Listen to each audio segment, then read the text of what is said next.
el examen, digamos, del seminario, cuando surjan después de saber el resultado del parcial para la promoción, será Y una semana capaz que después, 2, más es o menos hay posible alguna que sea fecha. 2. Ahí empezó la grabación. Gracias. Preferiría que quede después.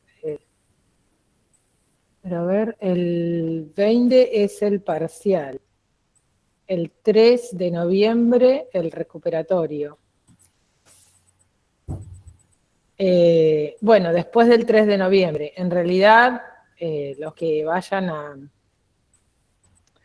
a promoción, si no rinden bien el parcial segundo, ya saben que quedan regulares, ¿verdad? Tienen la opción del recuperatorio, pero no del... Así que más o menos va a estar con el recuperatorio aproximadamente, después lo tenemos que revisar bien, o la semana siguiente como máximo, porque después tenemos que entregar las actas a Bedelía para justamente que quede cerrado el año, tanto los regulares como las promociones, claro, ¿no? Así que bueno, tenemos que revisar el calendario académico y ver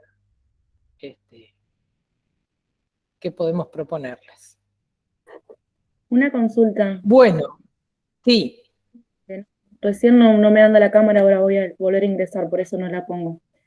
En hacerse la consulta especial, ¿eso sería con asistencia? Yo por una cuestión de que en ese horario que sugirieron, que no está confirmado, estoy trabajando. Obviamente me encantaría... No es con asistencia. Lo que podemos hacer es, bueno, quizás podemos poner 2 horarios, uno de mañana y uno de tarde, de manera tal a que ustedes, la mayoría, tenga la posibilidad de la consulta, ¿sí? No, con asistencia la consulta no, pero bueno, quizás, bueno, la idea es que a ustedes les sirva la consulta, así que bueno. Ahora vuelvo a ingresar por la cámara. Bueno, hoy vamos a trabajar más puntualmente, digamos, lo que es el tema de la responsabilidad, ¿sí? Pero ya vamos a hacer algunas diferencias, ¿sí? De la responsabilidad, llamémosle civil, penal, de la responsabilidad como sujetos. Ese es el punto central. El recorrido quizás es un poco complejo, vamos a tratar de, bueno, de que no sea tanto.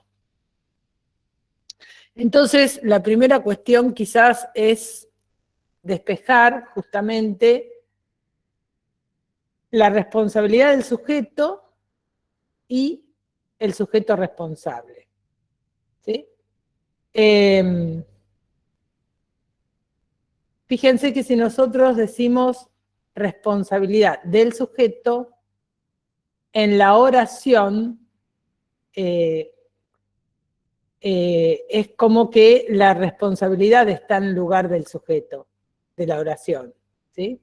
Mientras que si decimos sujeto responsable, es el sujeto, está en la oración en el lugar del sujeto, y responsable sería su adjetivo. Entonces, la responsabilidad del sujeto nos lleva a pensar que esta expresión, podríamos decir, es un sujeto responsable de sus actos, responsable de sus conductas, de su accionar, de su conducta y accionar moralmente, colectivamente, civilmente, ¿sí? Mientras que cuando nosotros decimos,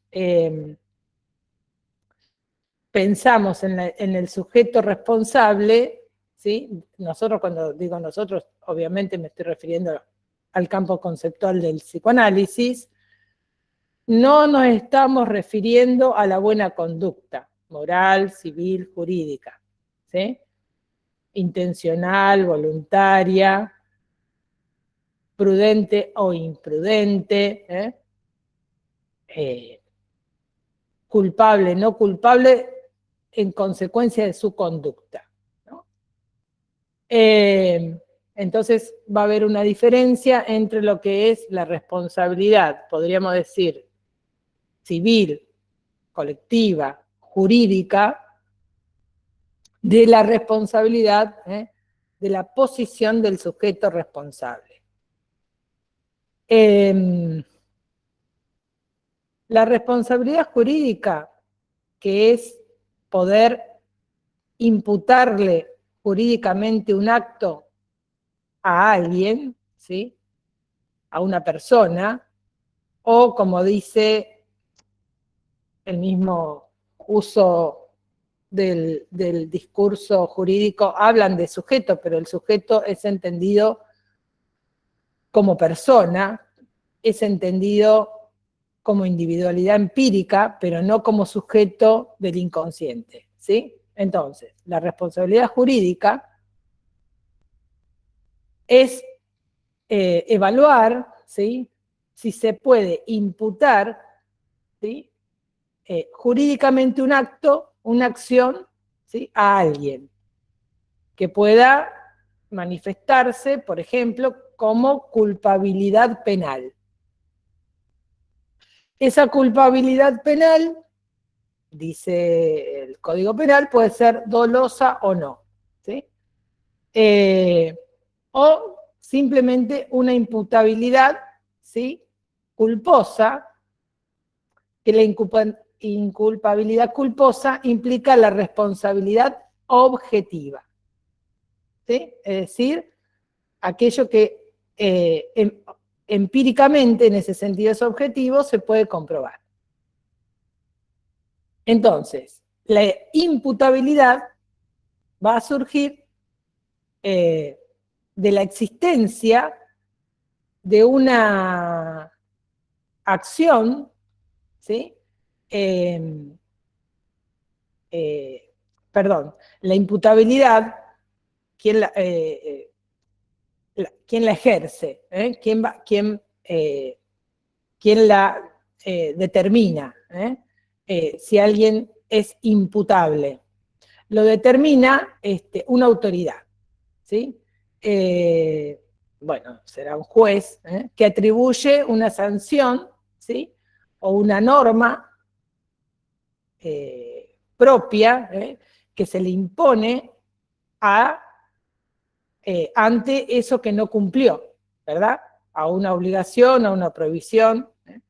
Esto es, para los que estuvieron en el teórico, algo de esto podemos pensarlo cuando Lacan habla de crimen, ley, castigo y sociedad, ¿sí? Lo digo así, nada más. El que no lo vio el teórico, lo ve, el del miércoles a la mañana, y ahí tienen esa referencia. Entonces, hablábamos de, en este caso, ¿sí? Se le puede atribuir una sanción, ¿sí? Al encontrarlo imputable, se le imputa una culpabilidad y la responsabilidad surge, ¿sí? Del incumplimiento intencional o imprudencial a las normas violadas, ¿sí? Entonces, la responsabilidad jurídica no va a surgir de una imputación arbitraria, sino a partir de una norma específica jurídica. Bien, y estas normas proceden de un organismo externo, por supuesto, o institución, externo al sujeto, que puede ser el Estado, generalmente, ¿sí? Y ahí aparecen las normas, las restricciones, etc.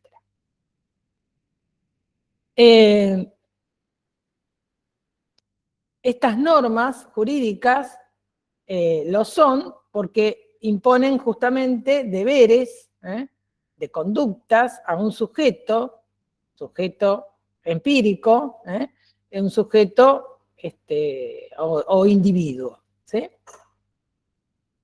Y como vimos también en criminología, en relación a esto pueden aparecer imputaciones, prohibiciones, etcétera, ¿sí? Pero también está lo que se llama el sujeto inimputable, ¿sí? Inimputable. El inimputable es aquel individuo que va a estar eximido de esa responsabilidad penal, aunque lo haya cometido objetivamente. ¿Por qué estaría eximido? Porque no comprende significa la razón, el razonamiento, no comprende racionalmente el acto producido. No comprende la ilicitud de ese hecho punible, como es punible, como estábamos diciendo recién, pero como no lo comprende ahí, entonces no es punible, es inimputable.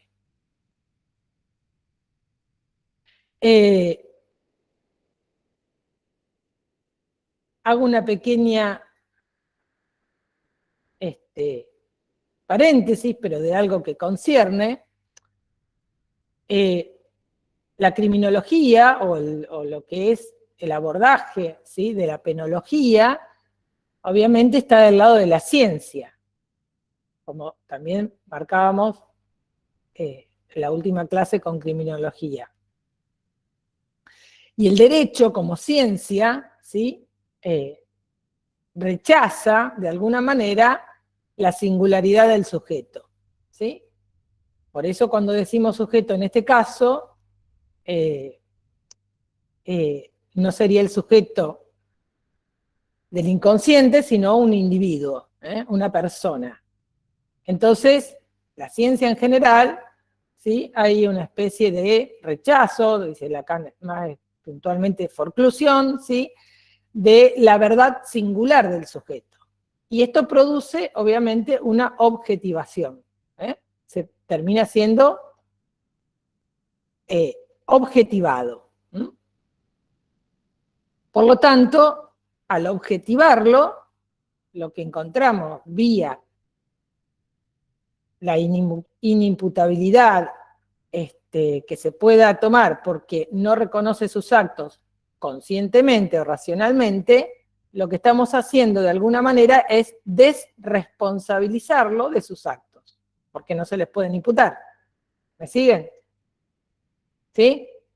Como no se le pueden imputar, no hay responsabilidad de ese acto, es inimputable.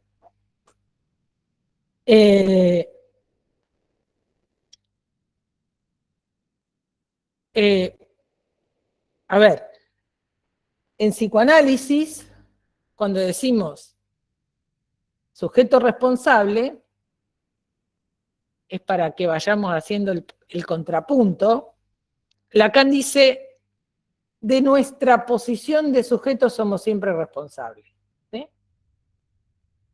De nuestra posición de sujeto somos siempre responsables. Lo que está diciendo acá Lacan, que le supone un sujeto a la responsabilidad. ¿Sí? Le supone un sujeto a la responsabilidad como acto. Por lo tanto, a ese acto se le supone un sujeto. ¿Me siguen? Al revés, estamos diciendo, ¿sí? Por lo tanto, declarar a alguien inimputable es no suponerle en ese acto, no admitir en ese acto un sujeto. ¿Sí? ¿Se entiende? Es decir, para la jurídica, ¿sí? Bueno, declararlo inimputable, listo. Es inconsciente, porque acordémonos que el inconsciente en su connotación negativa es no consciente, el opuesto a no consciente, no el inconsciente con su lógica, sino a no consciente, por lo tanto es una connotación negativa, no es racional, no tenía la razón, no es racional su conducta. Entonces es inimputable. Pero cuando se le declara a alguien inimputable, lo que están diciendo es, no se puede reconocer ahí un sujeto. ¿Sí? Por eso hacía esta referencia de nuestra posición de sujeto, somos siempre responsables.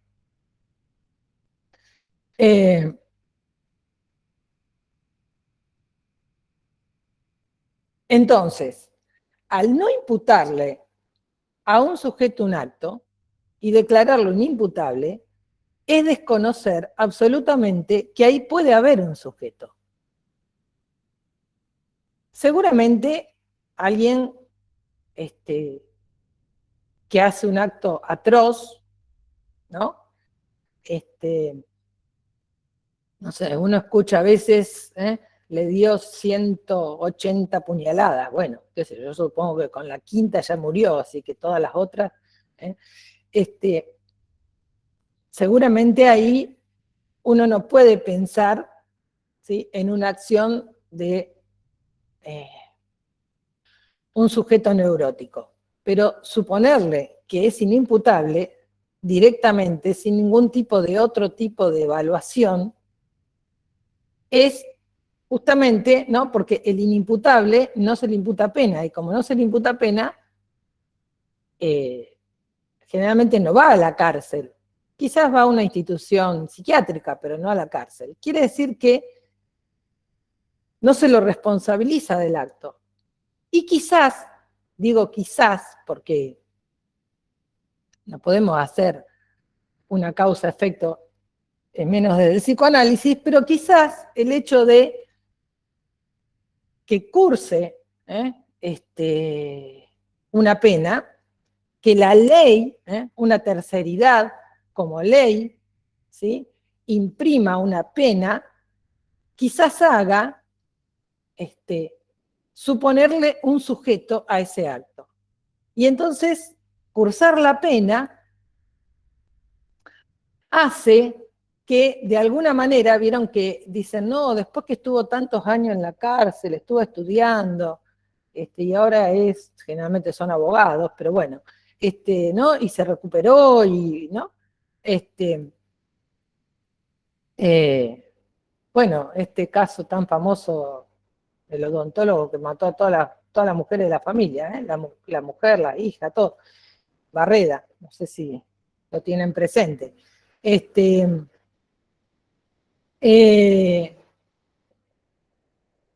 Después de mucho tiempo en la cárcel, parece que no iba a matar a nadie más, qué sé yo. Pero quiero decir, hay algo de esto, que es instalar algo de la responsabilidad vía la ley, y esto hace, de alguna manera, suponer un sujeto a lo mejor allí, ¿sí?, donde no ha podido, de alguna manera, aparecer. Entonces, el sujeto en psicoanálisis, ¿sí?, no es entendido ni como individualidad empírica, ni persona, ni agente del enunciado, sino que lo que vamos a tratar de ubicar ahí es algo del orden de que el sujeto es emergente de un acto. De un acto que más adelante vamos a ver que tiene que ver con un corte, y es lo que Lacan dice acto verdadero.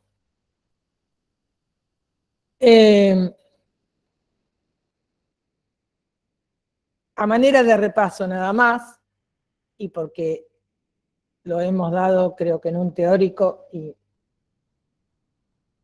y acotadamente también, recordemos que Lacan toma, ¿sí?,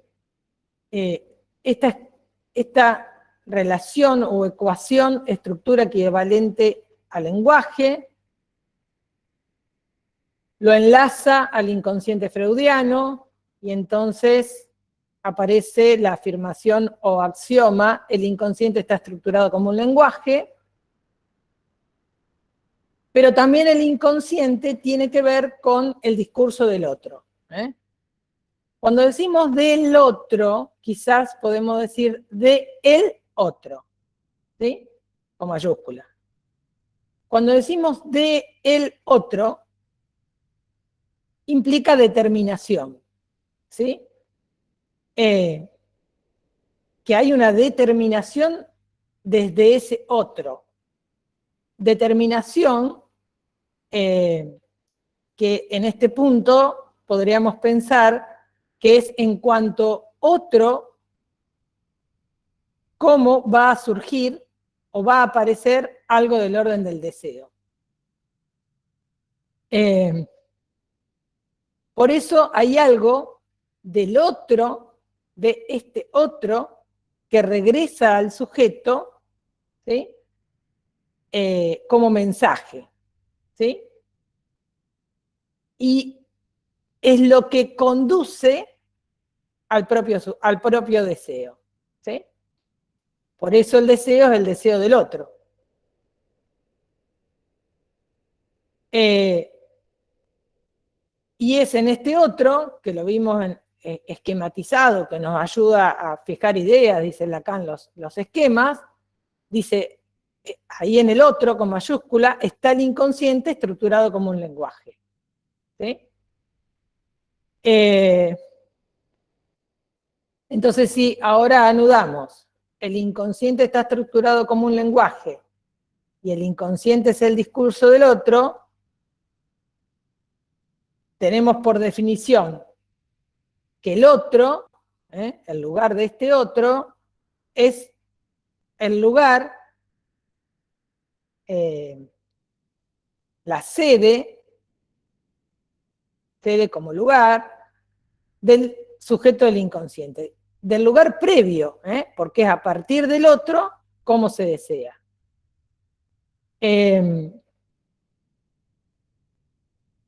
Otro, dice Lacan, distinguido como lugar de la palabra.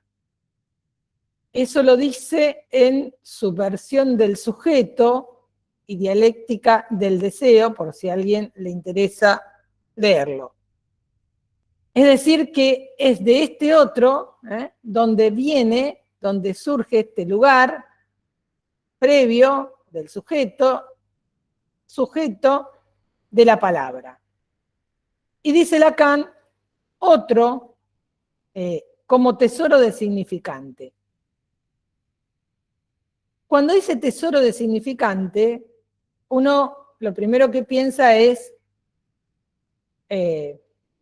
un otro completo, un otro donde ahí estaría todo, por si es un tesoro, pero yo aprendí del profesor Belinsky, que lamentablemente ya no está en este mundo, que tesoro lo toma acá Lacan de una palabra inglesa que se llama thesaurus, no es tesoro en el sentido de la completud y del oro, sino de la palabra thesaurus, que es una manera de ordenar, de organizar, de poder encontrar los elementos propios de una lengua.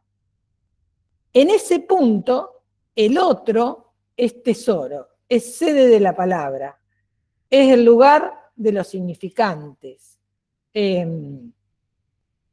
Pero por lo mismo, como no es tesoro en el sentido de la completud, es otro barrado también deseante. ¿Sí?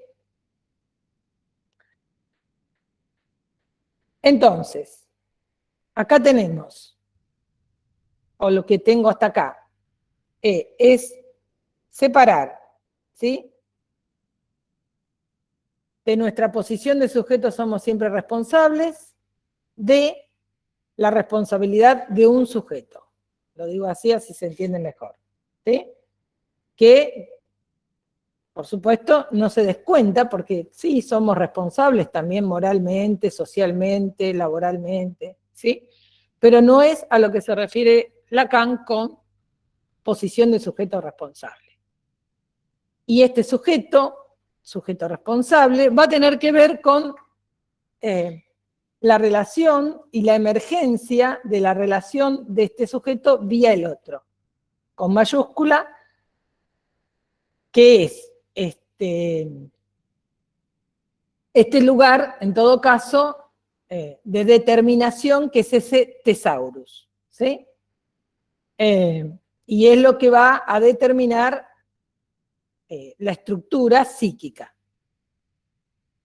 Entonces, a partir de este tesaurus, vamos a tener todas las posibilidades combinatorias y probabilidades que el juego de las leyes del lenguaje nos permita, ¿sí? Es decir, contamos con ese conjunto de significantes. Conjunto no total, pero es un conjunto de significantes. Entonces vamos a tener ahí todas las probabilidades o posibilidades combinatorias que la legalidad del inconsciente misma o del lenguaje nos permita combinar.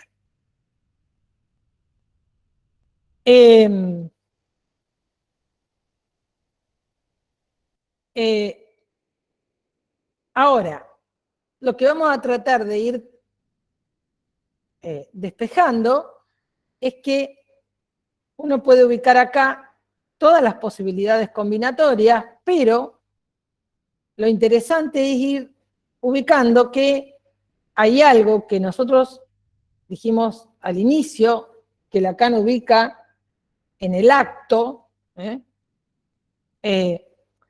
El acto es aquel que no es la efectiva combinación, digámoslo así, ¿sí? Hay montones de combinaciones, pero la efectiva combinación, eso que terminó ocurriendo, ahí podemos ubicar algo del acto, ¿sí? Y ahí podemos ubicar algo de lo que después vamos a ver con Lacan y con Pascal, la apuesta. A manera de nota de color, para entender algo de esto, podemos tomar el juego del ajedrez, ¿sí? El juego del ajedrez hay que diferenciar las reglas de las leyes. Las reglas en el ajedrez es cómo mueve cada pieza. Entonces, uno dice, ¿sabes jugar al ajedrez? Sí, sí, porque sabemos cómo mueve, el peón mueve así, el caballo así, ¿sí? Esas reglas son férreas. No podemos cambiar esa regla, porque si cambiamos esa regla, ya no estamos jugando al ajedrez. Pero las leyes, podríamos decir que son más sutiles, ¿sí? Y las leyes, bueno, el que sabe realmente jugar al ajedrez sabrá de estas leyes, ¿sí? Ahí va, espérenme un segundo que les cuento el ejemplo del ajedrez y volvemos. ¿Cómo serían estas leyes? Bueno, qué sé yo, las piezas deben, yo repito un poco lo que busqué porque no sé las leyes, sé mover las piezas, sé las reglas, ¿sí? Las piezas deben apuntar al centro, no hay que poner los caballos en los costados, etc. ¿Sí? Y entonces encontramos libros y libros escritos con estas leyes, que indica de alguna manera los límites y los movimientos por donde deberíamos movernos, ¿sí? En general, obviamente los jugadores siguen estas leyes casi tan férreamente como las reglas, ¿sí? Por eso insisto, las leyes se pueden franquear. Entonces las leyes lo podemos pensar como todas las posibilidades combinatorias, ¿sí? Pero sin embargo, cuando dos grandes jugadores juegan al ajedrez, que se saben muy bien todas estas leyes, uno dice, la partida dura y dura y dura. ¿Por qué dura, dura y dura? Porque los dos saben, si yo muevo este pieza así, el otro va a hacer, ya saben la reacción del otro. Pero cuando se produce, llamémosle el jaque mate, cuando alguien transgrede esas leyes, cuando alguien produce un acto sumamente inesperado, quizás hasta para el mismo jugador, y transgrede todas esas posibilidades combinatorias. Es el acto en sí, ¿sí?, que hace un corte, un salto respecto del juego combinatorio. Y entonces, ¿sí?, emerge ahí algo totalmente diferente, nuevo, ¿sí?, a todas las posibilidades combinatorias que había, ¿sí? Eso es la apuesta, ¿sí? Eso es la apuesta. Bien. ¿Había una manito? ¿Una mano o escribieron? No, habían levantado la mano. Bien. ¿Quién? Danilo, dale, Danilo. Hola, No, Danilo, buen día. ¿qué tal? Buen día. Se me había ocurrido el juego del truco, como ejemplo. Pero bueno, yo entendí el juego del ajedrez y ya está, puntual.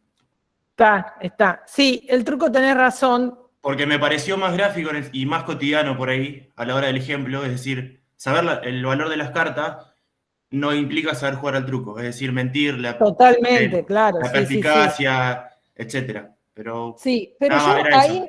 Por eso desistí de la ahí no manito. sé si podríamos transgredir alguna ley. No lo sé, no lo pensé por ahí. Me parece que el ajedrez, hay una partida que fue muy larga, no me acuerdo el año, entre un ajedrecista ruso y un americano, que, bueno, primero uno le gana, después le gana el otro, hasta que el ruso en algún momento le dice, bueno, primero le había ganado el ruso. Bueno, es todo un hecho que fue mundialmente comentado. Ahora no tengo presente los detalles, pero cuando le gana a este otro, cuando hace un salto, hace un corte, no aparecía en los libros, por decirlo de alguna manera, esa jugada, ¿sí?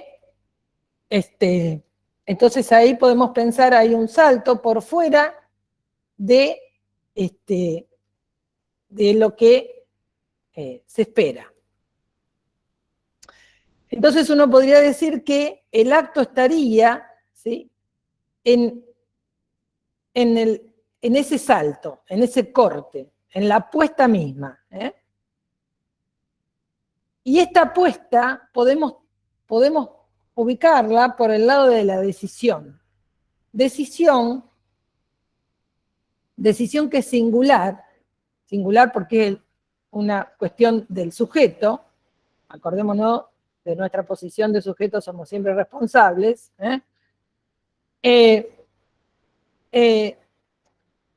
Y ahí aparecerá en esa decisión el jugador, el sujeto mismo, pero como efecto de ese corte.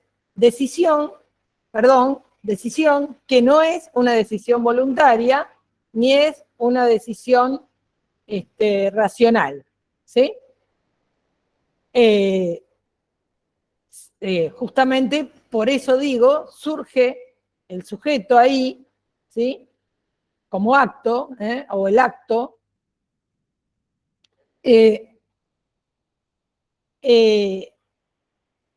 pero no es una apuesta racional. Entonces tenemos que la posición de sujeto responsable va a ir de la mano de la decisión. Por eso, podríamos decir, hay coalición como asociación, como relación, en ese sentido, la coalición entre lo que es la estructura y la decisión. ¿Sí? ¿Alguien levantó la mano?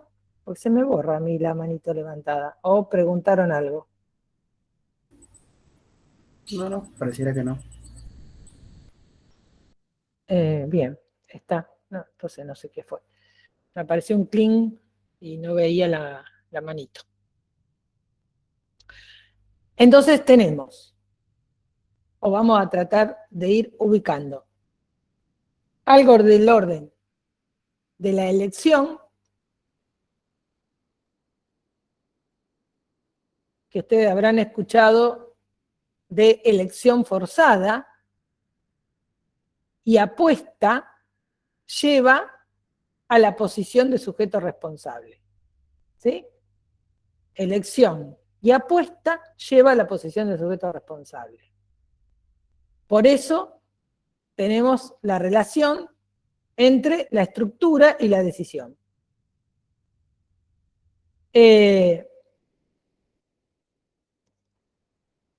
Cuando decimos elección forzada, bueno, después cuando vayamos al ejemplo de Pascal se va a aclarar, pero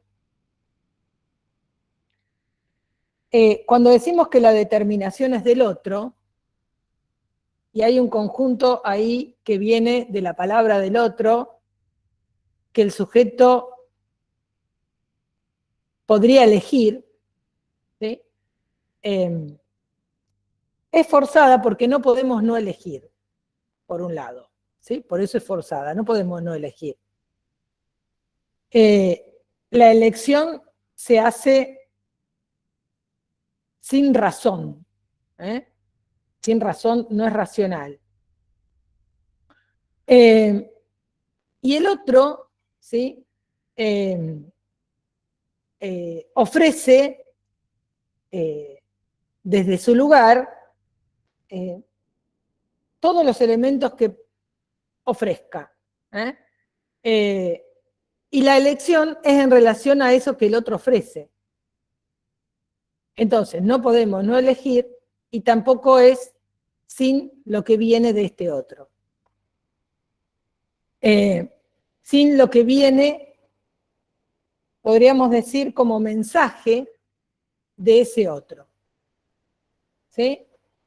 Como mensaje que, de alguna manera, va a determinar, porque es de el otro, como deseamos, va a determinar ese lugar del sujeto.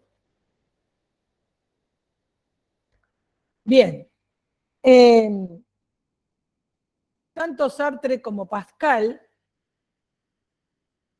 y creería que Lacan lo toma de ahí, dice que estamos condenados a elegir.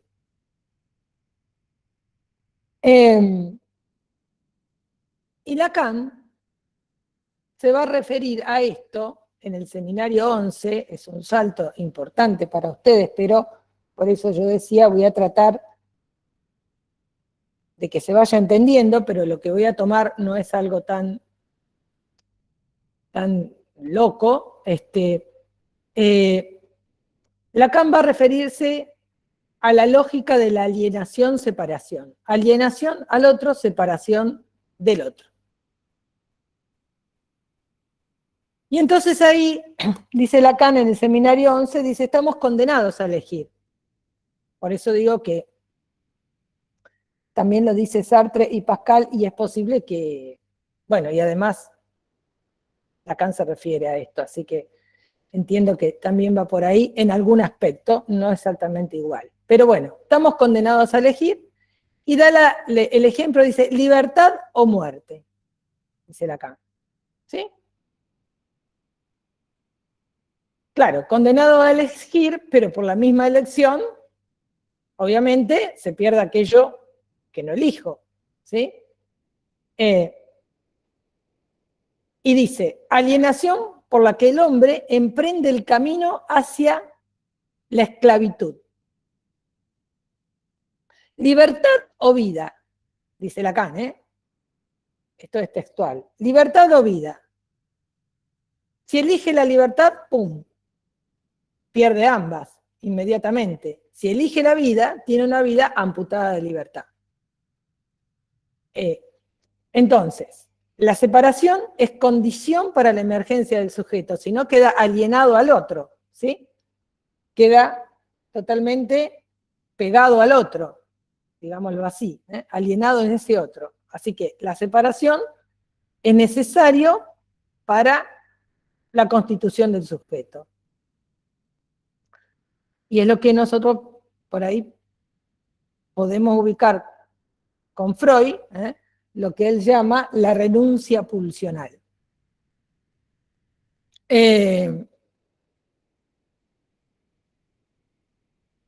Entonces dice Lacan, el advenimiento del sujeto está en relación al otro, mayúscula, en tanto que el sujeto depende o es efecto del significante, el cual está primero en el campo del otro.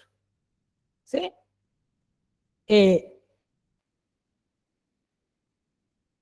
Entonces, si nosotros volvemos a como partimos, que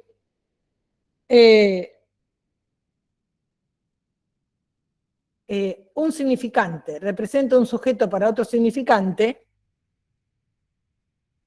a mí me parece que no partimos de ahí, no se los dije antes.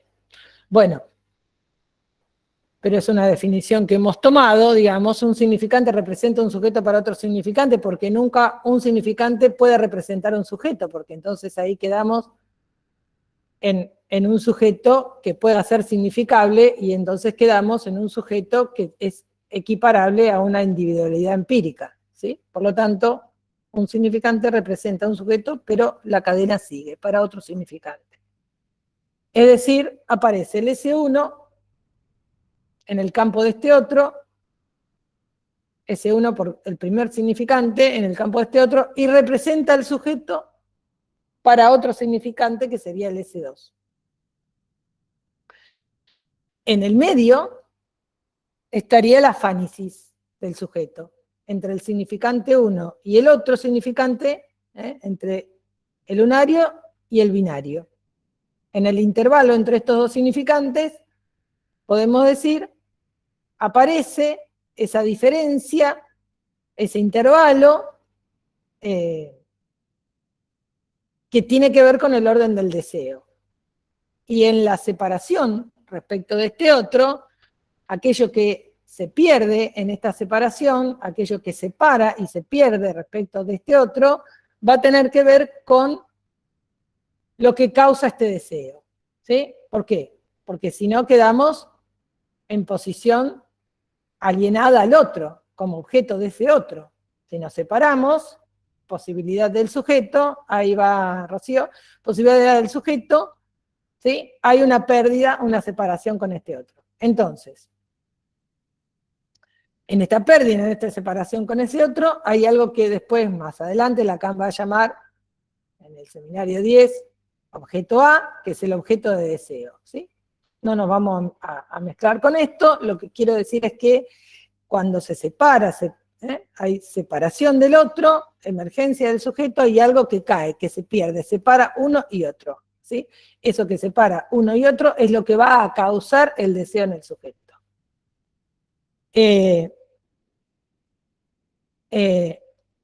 eso que se pierde entre uno y otro no va a ser nada especialmente empírico, no va a ser nada que pueda decirse se pierde exactamente esto, por lo tanto, no es ningún objeto. Es ningún objeto en particular, ni en especial, sino aquello que va a causar, por la misma falta, el deseo. Sí, Rocío. No, profe, era más que nada porque no entendí mucho la cuestión de que aparece el S1 en el campo del otro, y después lo que siguió no lo enganché, me quedó duda, no la pude enganchar a la idea. Bien. Un significante representa un sujeto para otro significante, ¿sí?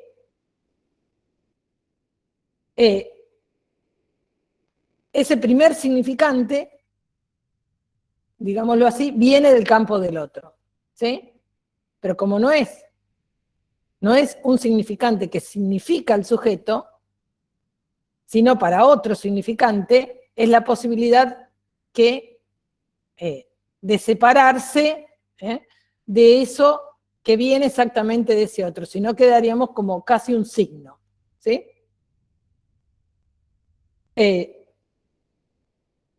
Quizás con todo el recorrido se va a ir, aunque no vayamos especialmente a esto, se va a ir entendiendo.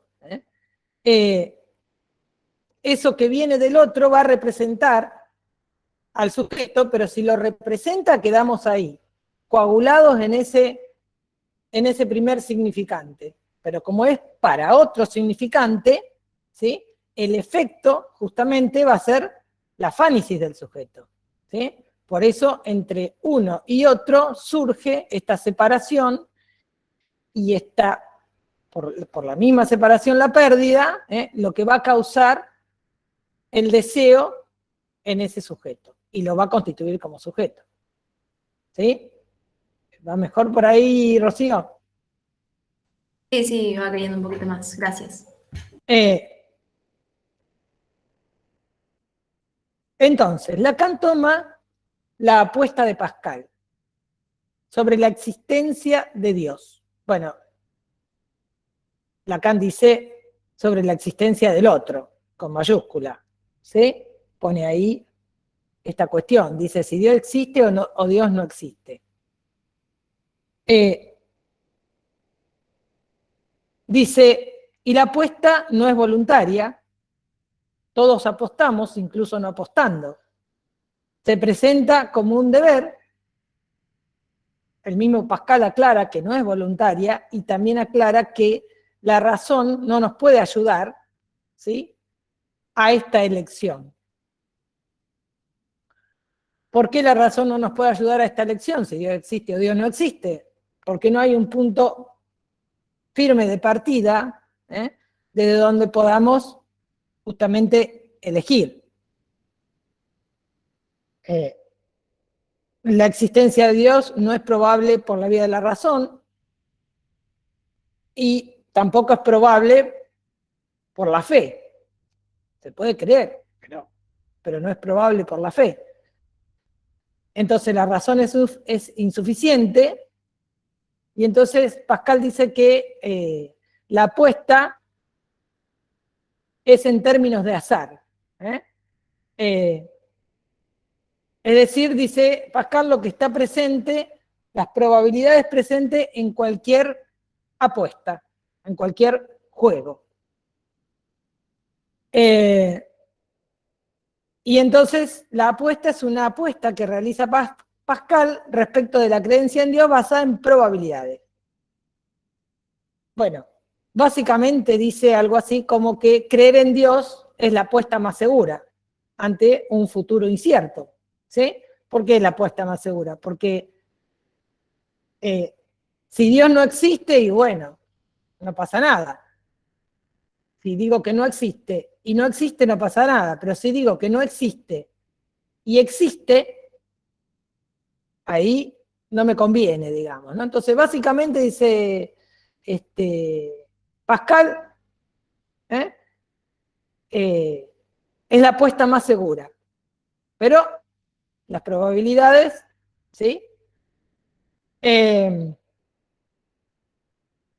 Porque dice que hay tantos riesgos de un lado como del otro, certidumbres e incertidumbres de ganar o de perder de un lado como del otro. Por eso dice, las partidas siempre se juegan igual por igual. Pero justamente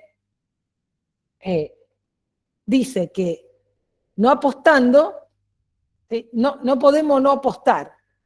Por lo tanto, si uno supone no apostar es una apuesta.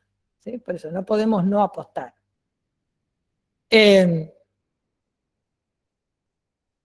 Bueno, y Lacan dice algo así como que la apuesta de Pascal permanece suspendida, porque si Dios no existe, no hay apuesta. Ya que no hay otro, no hay apuesta. ¿Sí? Y por el otro lado, la apuesta es un deber y sin razón. Y ahí Alemán, que ustedes lo tienen en el programa de este seminario, Alemann dice, la elección se hace sin garantías, la elección lo hace sujeto, la elección constituye al sujeto. ¿Sí? ¿Estamos hasta ahí? Entonces, Perdón, yo no entiendo bien si elección y apuesta en este caso son diferentes. bueno, vamos a ir de a poco.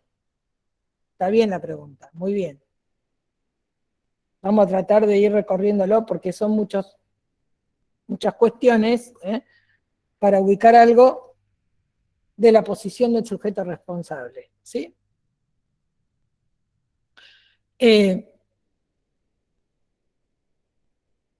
Bueno, esto Lacan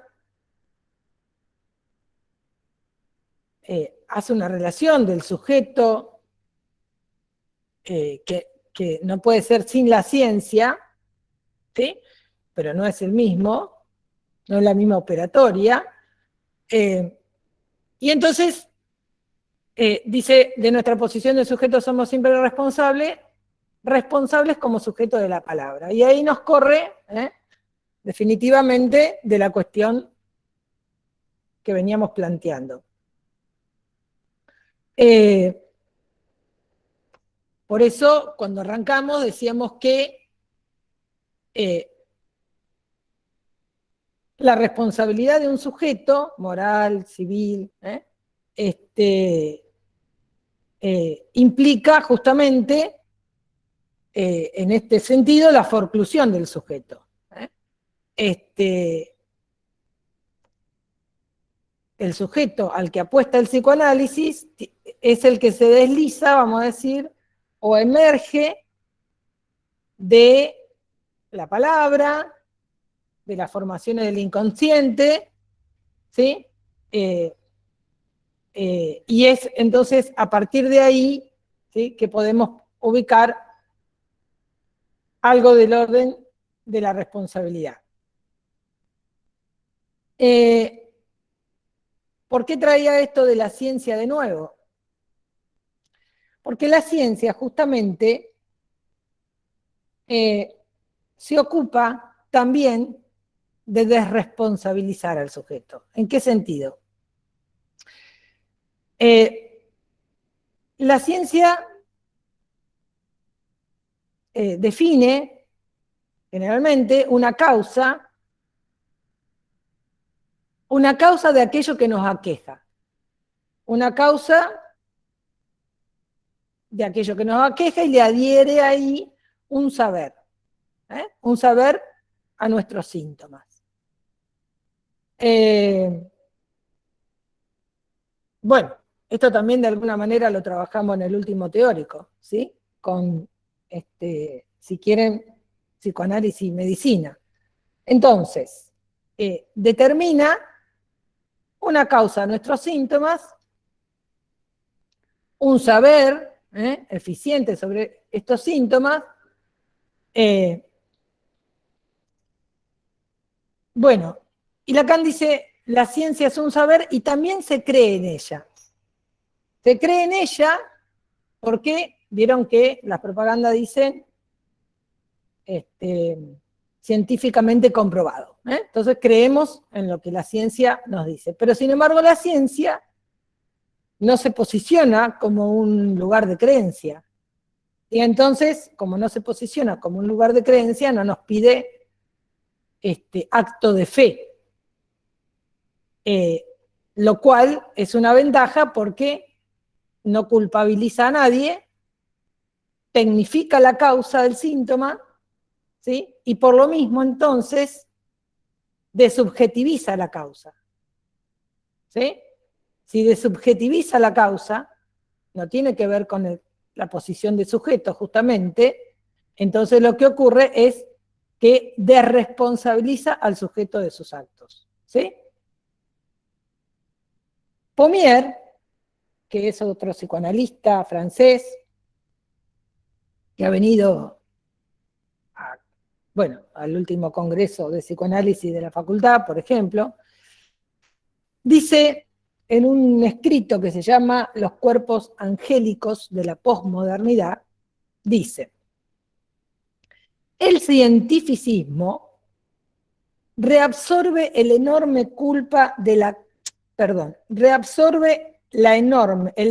peso de la culpa. Cuando la que establecía ayer las tarifas era la religión.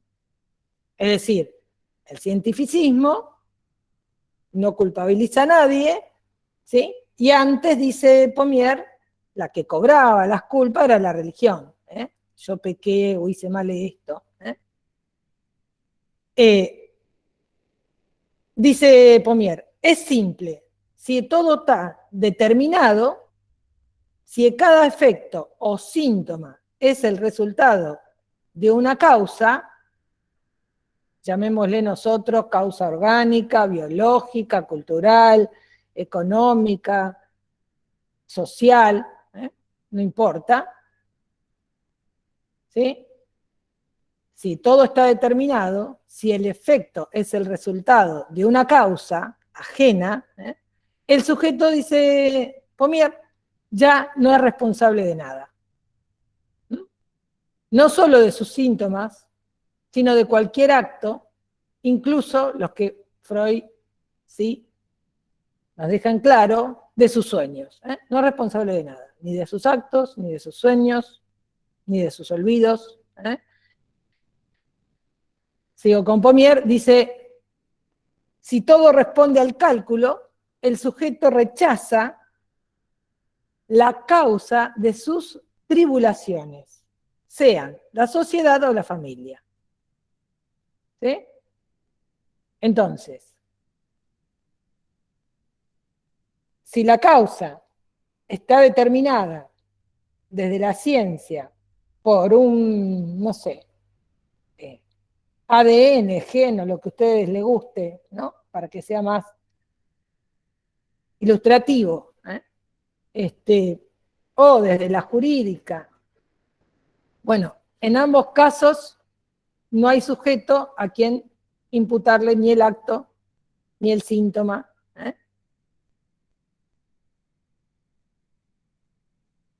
Entonces, elección y apuesta lleva a la posición de sujeto responsable, no culpable, como la religión, sino responsable de aquello que la aqueja. De nuevo tenemos acá, entonces, esta relación entre estructura y decisión. Recién les hacía la referencia al sueño, y, bueno, Freud nos hace referencia en el texto que ustedes tienen ya en el programa general, dice sobre la responsabilidad moral de los contenidos de los sueños, dice Freud, dice, en la interpretación de los sueños afirma: es preciso asumir la responsabilidad de sus impulsos oníricos malvados. No pueden ser sino una parte de mi propio ser.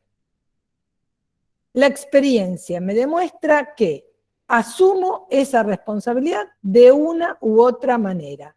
No de una u otra manera me veo compelido a asumirla, ¿sí? Es decir, la gente a veces, uno escucha que dice: soñé con tal, entonces le cuento a tal lo que soñé, porque a lo mejor tal me está deseando algo malo. No. Volvé. Lo que vos soñás es responsabilidad del sujeto. Ahora vamos a pasar a qué decimos cuando decimos acto. ¿Sí? También es algo que Lacan se refiere en el seminario 11. Acto no es algo del orden de la actuación, no es algo del orden de la conducta. Ahí por ahí dice, acto es solo el del hombre. Pone al hombre para diferenciarlo de los animales también hacen actos, ¿sí? Pero no es al acto que se refiere Lacan.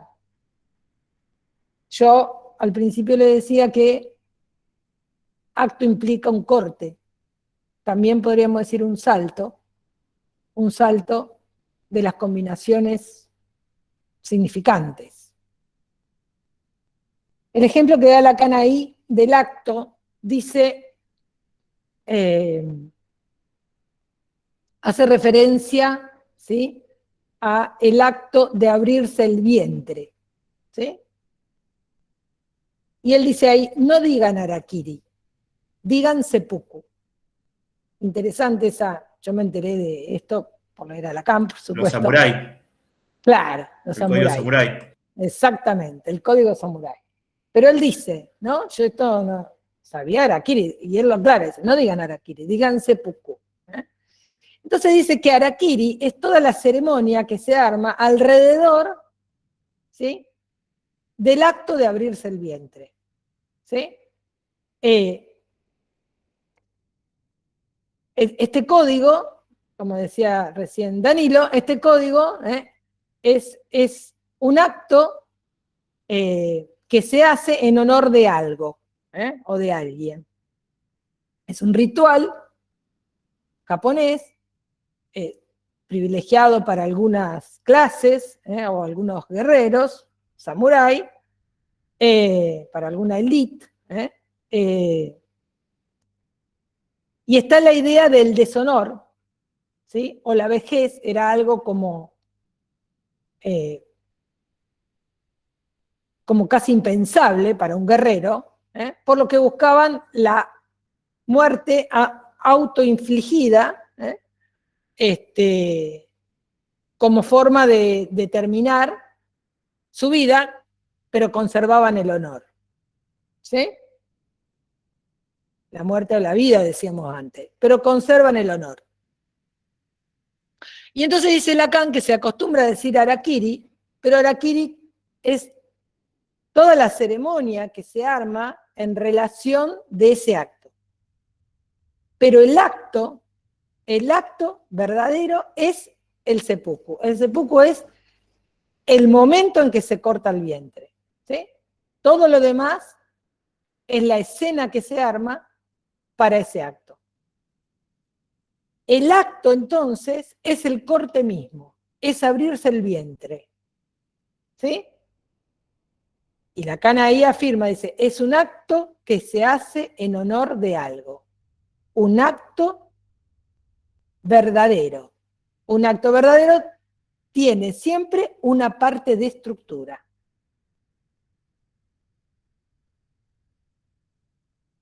Bueno, la parte de estructura que tiene un acto verdadero, en todo caso, es que como tal implica algo de lo real, ¿sí? El seppuku no es un acto de enunciación, sino un acto verdadero que involucra un corte, en este caso un corte en lo real del cuerpo, ¿sí? Podríamos decir nosotros, un acto de enunciación es lo que surge cuando nosotros vemos en la formación del inconsciente del sujeto, lo pensamos como el emergente de las relaciones de la cadena significante. Entonces es un sujeto de la enunciación. Pero cuando hay un sujeto de la enunciación, quizás no se está refiriendo a eso Lacan como acto verdadero. El acto verdadero produce un corte, un salto por fuera de esa cadena. Por eso les traía lo del ajedrez, que produce un salto, un corte respecto de todas las leyes combinatorias que el ajedrez propone, ¿sí? Y dispone, ¿sí? todo ese escenario, en todo caso, pensaba yo, del harakiri, ¿sí? Son de las posibilidades combinatorias, pero el corte sale de ese escenario. El acto verdadero, dice Lacan, es el corte. Y yo insisto, pensaba este corte como por fuera de la cadena. Y Lacan toma a lo del acto como por fuera de la cadena a aquello que ustedes habrán escuchado seguramente como nombrar como concepto el pasaje al acto. Y el pasaje al acto, ¿sí?, es el que devela exactamente la estructura. Bueno, de ahí quizás podemos pensar este modelo del acto propiamente dicho como el seppuku, y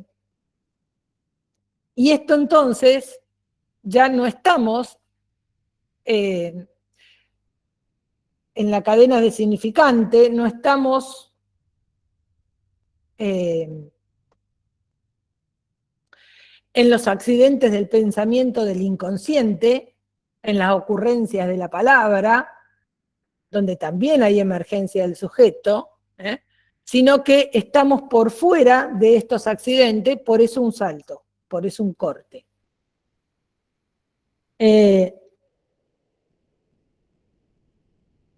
este mismo seminario, en el 11, Lacan toma lo que es la repetición. Ustedes habrán visto la repetición en Freud. Recuerdo, repetición, reelaboración, que es del 14, de 1914, y Más allá del principio del placer, que es de 1920. ¿Cuál es la diferencia? La diferencia del 14 es la insistencia, lo digo en términos lacanianos, es la insistencia de los signos. Es la repetición significante. Es la repetición de lo que en el seminario 11 habla del automatón, del retorno, del regreso, de la insistencia significante, que implica el principio del placer. Ahora, cuando involucra Freud ya en el 2020, el más allá del principio del placer, eso que destrona el principio del placer, ¿sí? Dice, Lacan ahí dice, bueno, ahí podemos leer algo de lo real. Eso que está tras la insistencia de los signos, eso que está más allá de la insistencia de los signos, o en términos del seminario 11, más allá del automatón, de la repetición significante, que es la que define como la insistencia de los signos, que somete el principio del placer. Y entonces Lacan ahí dice que la repetición entonces no hay que ya, con más allá del principio del placer, con lo real en juego, lo real es eso ineludible, por otro lado, inevitable, ya con lo real en juego, dice la repetición no hay que confundirla con el retorno de los signos, ni tampoco reproducción de la conducta, ni tampoco la mera rememoración, sino que apunta a la tiché, en el seminario 11 lo llama tiché, que sería el encuentro fallido con lo real, ¿sí? Lo que se repite, dice Lacan ahí, es siempre algo que se produce como azar, ¿sí? Es azaroso, no es esperado, no es programado, no es con una intención, por eso es por azar. Por eso habla de la función del encuentro fallido con lo real, que dice que ese encuentro en tanto que es fallido, si no, no habría. Y dice que esto tiene que ver con el despertar del trauma en psicoanálisis. Pero bueno, a mí lo que me interesaba era marcar la repetición como insistencia significante y la repetición que implica algo del orden de lo real y que quizás ahí podemos ubicar algo de este orden de el corte y el acto.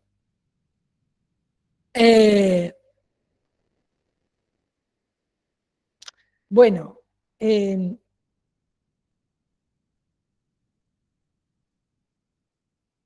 bueno, no sé si irme para el lado del trauma, pero bueno. Después lo vemos. Entonces,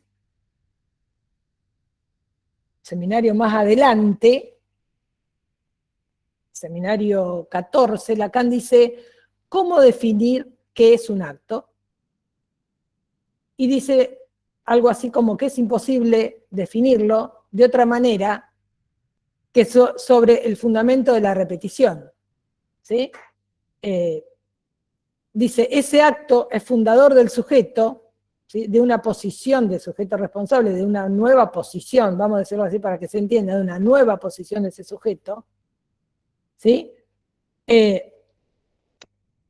dice, el acto es en el único lugar donde el significante tiene apariencias de poderse significar a sí mismo. ¿Por qué? Porque funciona por fuera de sus posibilidades combinatorias. ¿Sí? De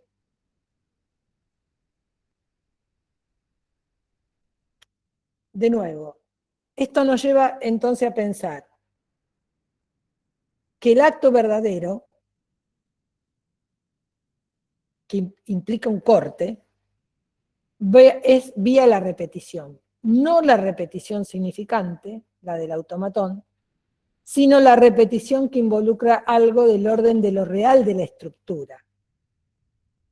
Vía la Tiché, como encuentro fallido,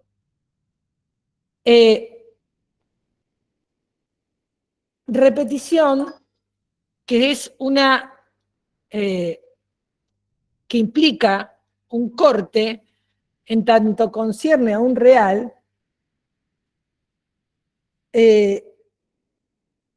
que por lo mismo es imposible, ¿no?, de describir. Que quizás el efecto de este corte se lean nuevamente en términos significantes, ¿sí? Pero el acto es un vacío, es un instante, es un vacío, una yancia, un corte, un salto, me gusta decir. Y quizás podemos leerlo como ese cambio, ese salto de posición de un sujeto, ¿sí?, que es un salto que ni el sujeto mismo lo espera. ¿Sí? Salió de la cadena de la insistencia de los signos, de los sueños reiterados, de esos sueños que, por supuesto, hay que responsabilizarse, pero que por ahí todavía somos responsables, pero no está la elección. ¿Sí?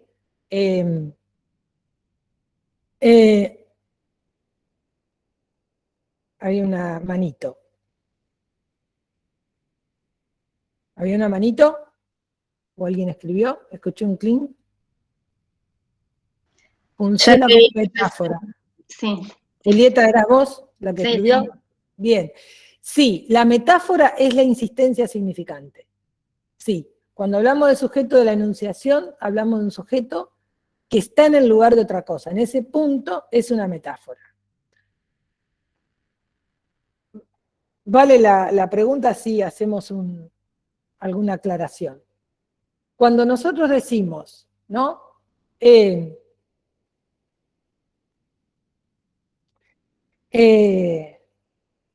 Uy, ¿cómo dije eso? No, yo no quise decir eso, no quería decir eso. Bueno, ese es el sujeto de la enunciación que dice algo que no, bueno, no lo dice, es decir, el que no lo quería decir era el yo, pero la determinación es del otro, es vía el inconsciente y eso se puso en juego, ¿sí? En ese acto de enunciación, ¿sí? ¿Estamos hasta ahí?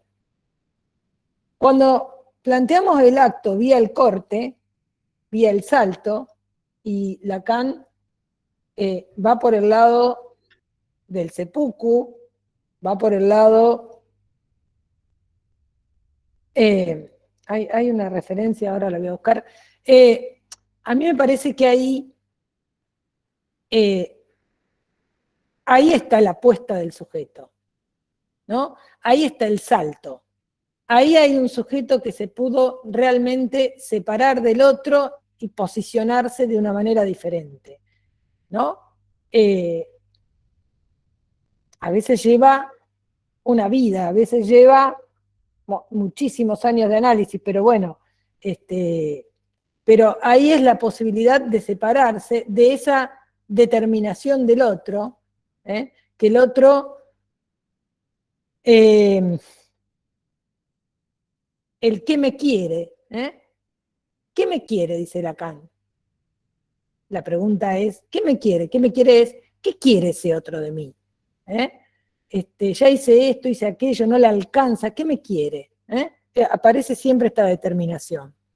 Entonces,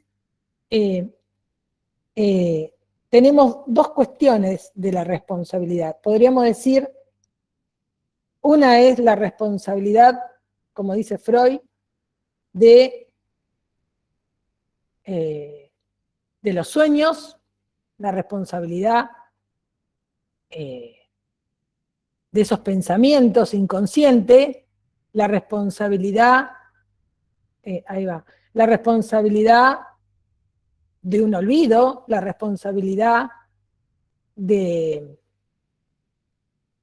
cualquier cosa que nos pasa, ¿no? Uno dice, el mundo está en contra mío. Bueno, a ver, revisemos un poco, quizás, ¿no? ¿Qué te llevará a que siempre te sale? Una cosa puede ser aleatoria, no determinada por uno, pero hay cuestiones que, ¿no? Hacen de la posición de ese sujeto algunas cuestiones. Entonces, ahí hay un nivel de la responsabilidad. Ahora, cuando hablamos de la responsabilidad como posición del sujeto en la estructura, quizás tiene más que ver con este corte y este salto, ¿no? Ahora iba a volver a tomar algo.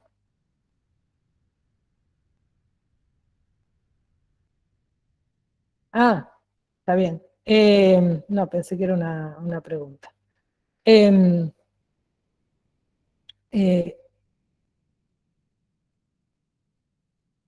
Cuando hablamos de la bolsa o la vida, bueno, podríamos decir, hay algo del orden de la alienación, ¿sí?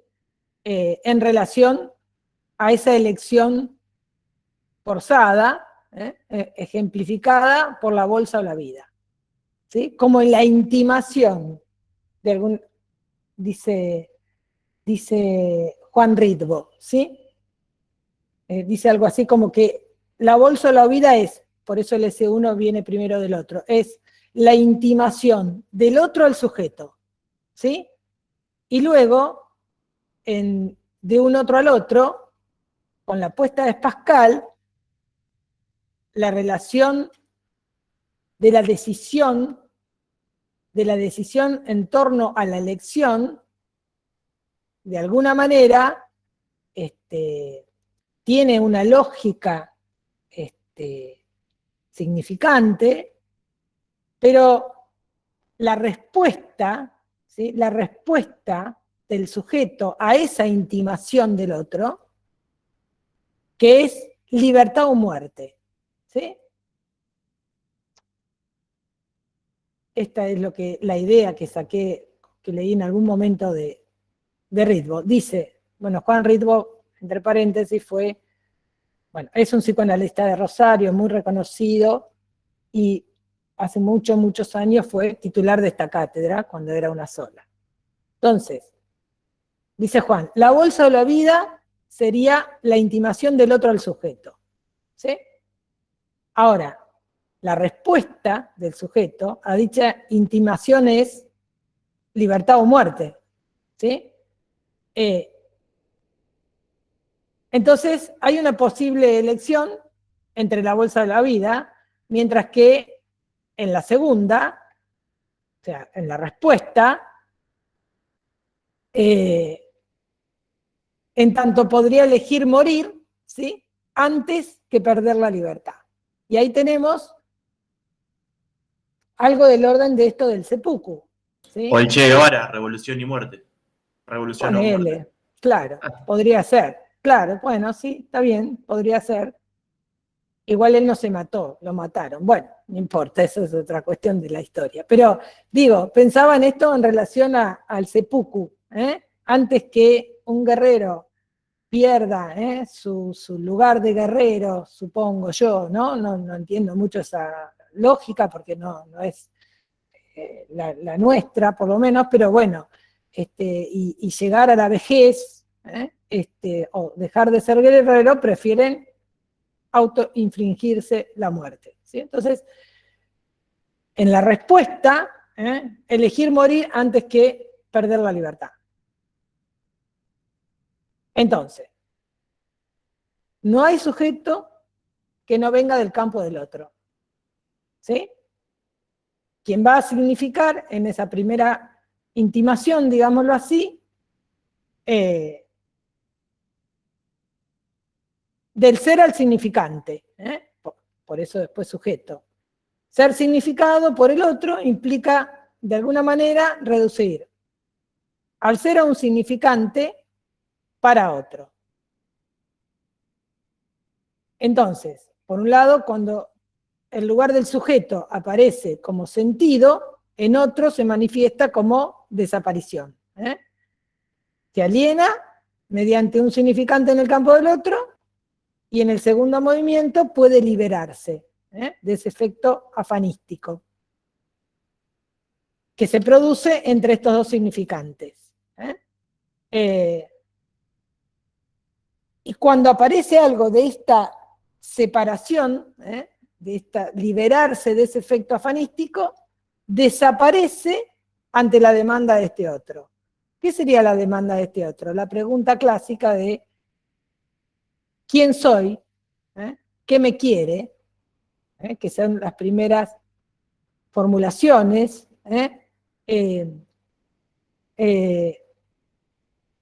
Bueno, Lacan habla de un tú eres.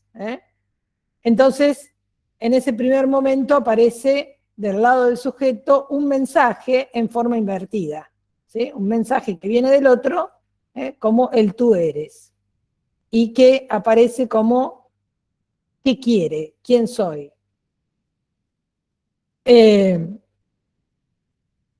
Por eso, los significantes vienen del otro, las atribuciones vienen del otro, pero puede producirse, ¿sí? Y este mensaje en forma invertida viene del otro, pero puede producirse un salto,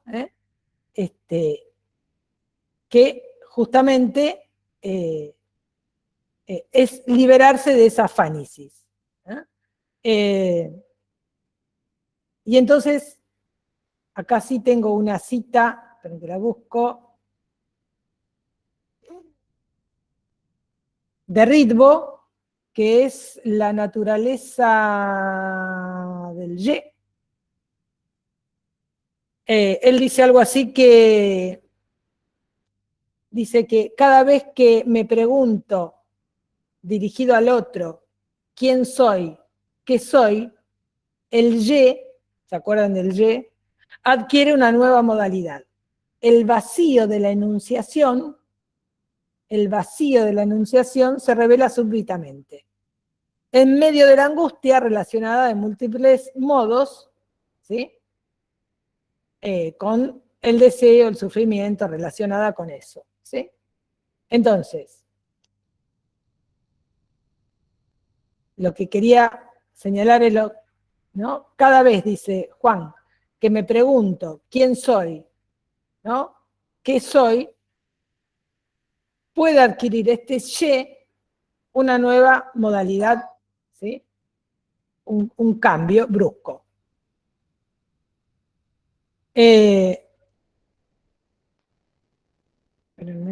un segundo.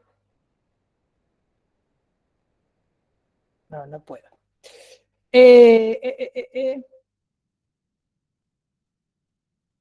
Bien. ¿Cómo podemos lograr esta, digámoslo un poco más sencillo, esta separación de este otro? Porque este otro no es un otro total, absoluto y completo, es otro barrado, ¿sí? Por lo tanto, este mensaje, podríamos decir,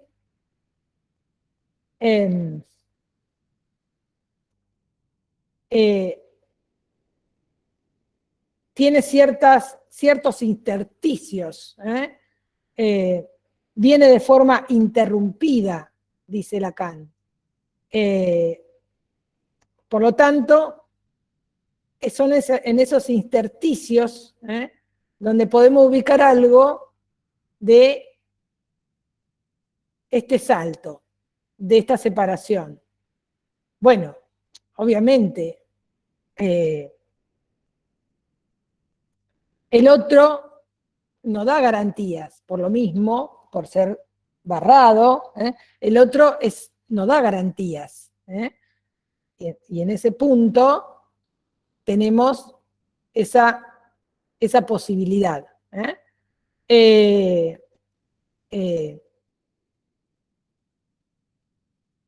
Tampoco podemos dar garantía de la posición que el sujeto va a adoptar en relación a ese otro. Así que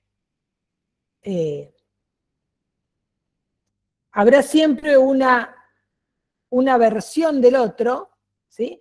Una versión del otro que de algún modo sostiene al sujeto, o que el sujeto sostiene de ese otro, pero el sujeto sostiene ese otro por el mismo lugar para sostener ese sujeto. Por eso de ese otro no viene solamente, y por eso marcaba lo de Thesaurus y no de lo de tesoro, no viene solamente lo significante, sino también la falta, la falla, su marca de deseo. Por eso ese mensaje también, de alguna manera, llega en forma interrumpida. Y creo que esto de forma interrumpida, si no me equivoco, lo dice en el seminario 5.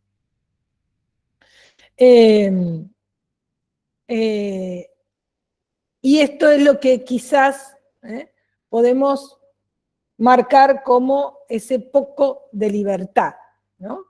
Que bueno, poco de libertad es lo que uno puede encontrar en Ritvo y también en Lacan.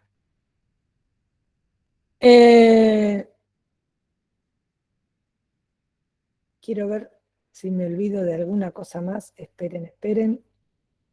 Ah, bueno, tengo otra, me parece que está bueno esto. Otra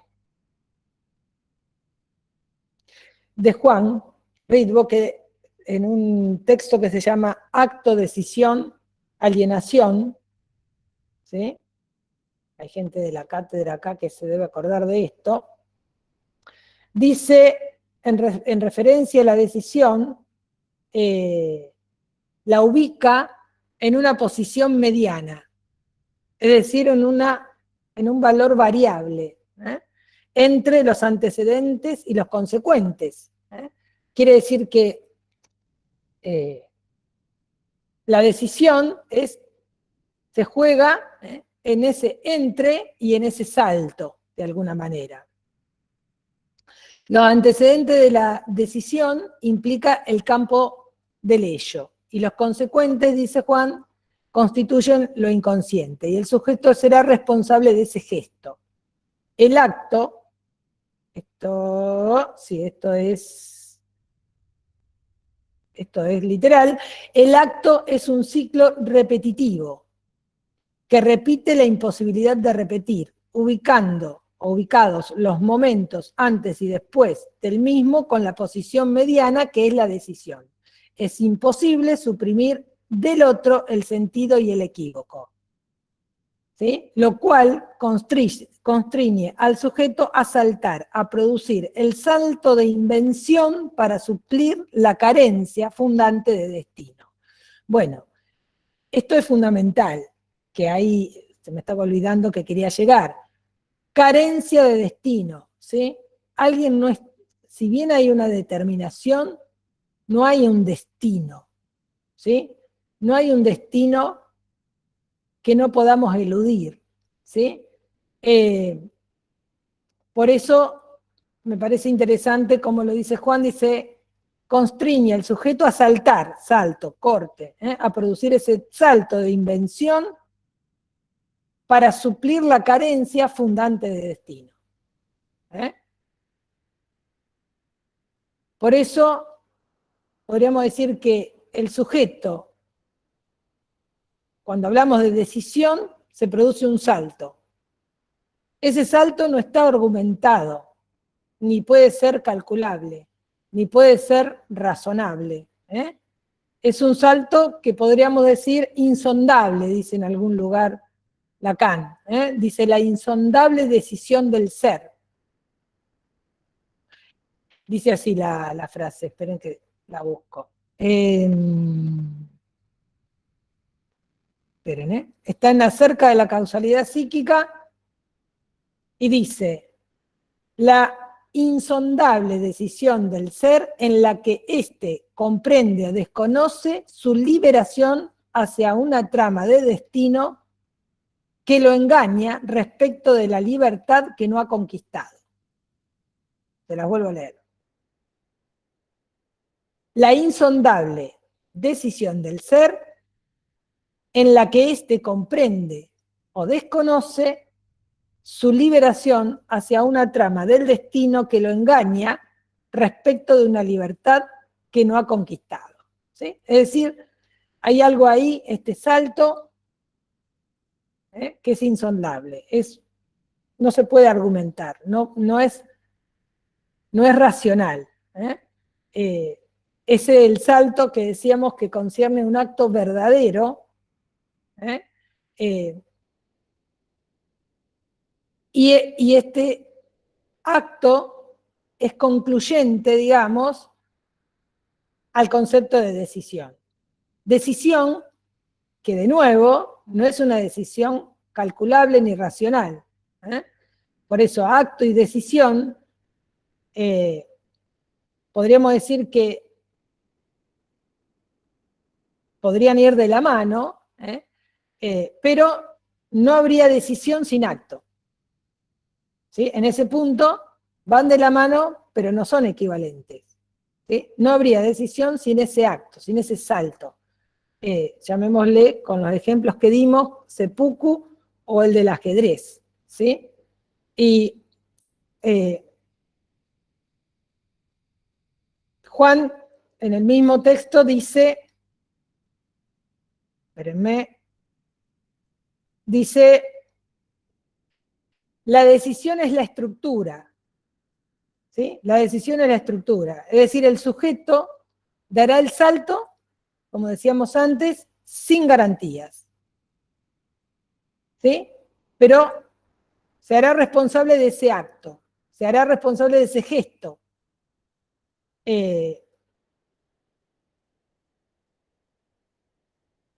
Como tomamos de Pascal, se hará responsable de esa apuesta, la apuesta sin garantías.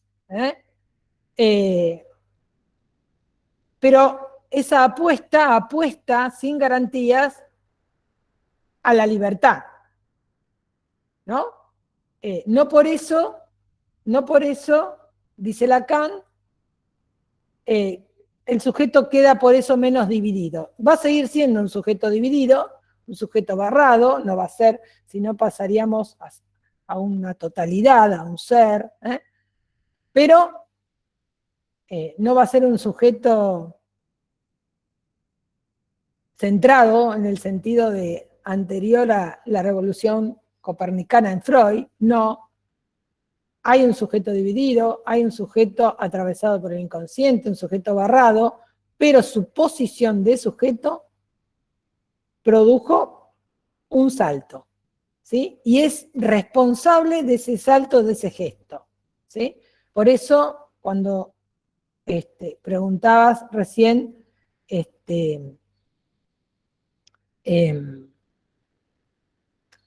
la cuestión de la decisión y el acto, bueno, podemos ir de la mano, pero no habría decisión sin acto, ¿no? Sin ese salto. Bueno, creo que no me olvidé de nada. Igualmente, prefiero, mientras quedan unos minutos, si quieren comentar, preguntar, sumar, ¿el sujeto es responsable de ese salto o acto? Bueno, no digamos irracional. Acá preguntan, ahí va Rocío, aguántame un segundo. Acá dice Valentina, ¿el sujeto es responsable de ese salto o acto irracional o involuntario? Bien, involuntario te lo acepto, irracional no, porque si es irracional parece que fuera una cosa loca, fuera de alguna lógica. No, no es irracional, es sin razón, pero no irracional. ¿Sí? Que no es exactamente lo mismo. El sujeto es responsable, ¿sí?, de ese acto de decisión, de ese gesto, que es sin garantías. ¿Sí? Bueno, por eso Lacan toma la apuesta de Pascal. Pascal habla de una apuesta y de las probabilidades de ganar o de perder, hace en relación a un juego, pero también en relación a la existencia de Dios, y bueno, esto es una apuesta, es sin garantías. ¿Sí? Rocío.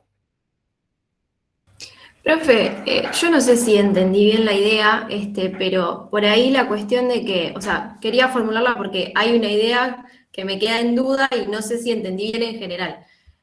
O sea, en relación a que venimos como que determinados de este otro, porque el inconsciente viene del otro, en tanto está estructurado como un lenguaje y demás, este otro está barrado, por lo tanto nos deja como que interrupciones entre medio. Y ahí es donde nosotros, como sujetos responsables, podríamos tener esta decisión de hacer un corte.